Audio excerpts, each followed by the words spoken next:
Iya, betul. Adalah kemuliaan.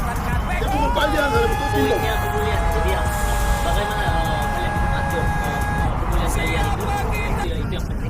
이해가지? Paham ya? 그러니까 오늘 또 좋아질 거라고 Hari 생각해. ini akan lebih jadi baik. Gitu. 야, 지금까지 30%밖에 못 들어왔었네. Mungkin 30% aja yang bisa masuk aja gitu dari jumlah pemain yang banyak.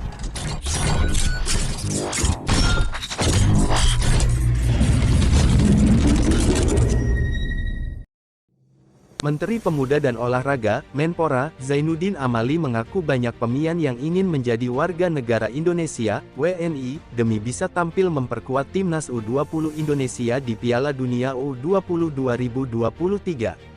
Seperti diketahui, Timnas U20 Indonesia bakal tampil di Piala Dunia U20 2023 sebagai tim tuan rumah.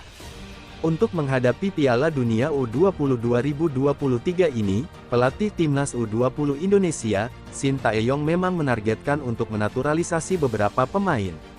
Bahkan sebelumnya Shin Tae-yong telah memanggil beberapa pemain calon naturalisasi untuk mengikuti pemusatan latihan training center Timnas U19 Indonesia. Ada 3 pemain yang dipanggil Shin Tae-yong saat itu yakni Jim Krop, Kai Davi Boham, dan Max Christoffel. Akan tetapi, setelah latihan bersama dengan Marcelino Ferdinand dan kawan-kawan mereka tak lagi dipanggil oleh Shin Tae-yong.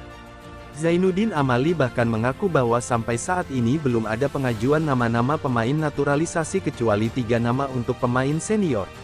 Namun, untuk 3 nama pemain senior seperti Sandy Walsh, Jordi Amat, dan Sain Patinama. Setelah itu belum ada nama lagi yang diajukan oleh PSSI. Untuk 3 nama yang sudah menjalani TC sendiri tak lagi mendapat panggilan dari Shin Tae-yong karena memang tak sesuai dengan yang diharapkan.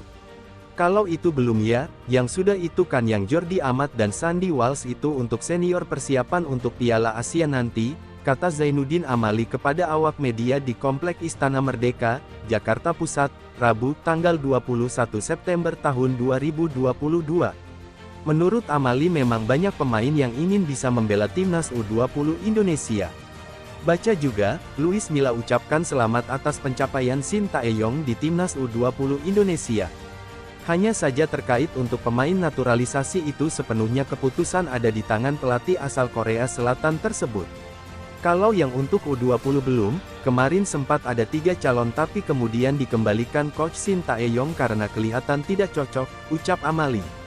Banyak sih yang mau tetapi kan harus kualifikasinya harus benar-benar memenuhi standar yang diinginkan, ujarnya.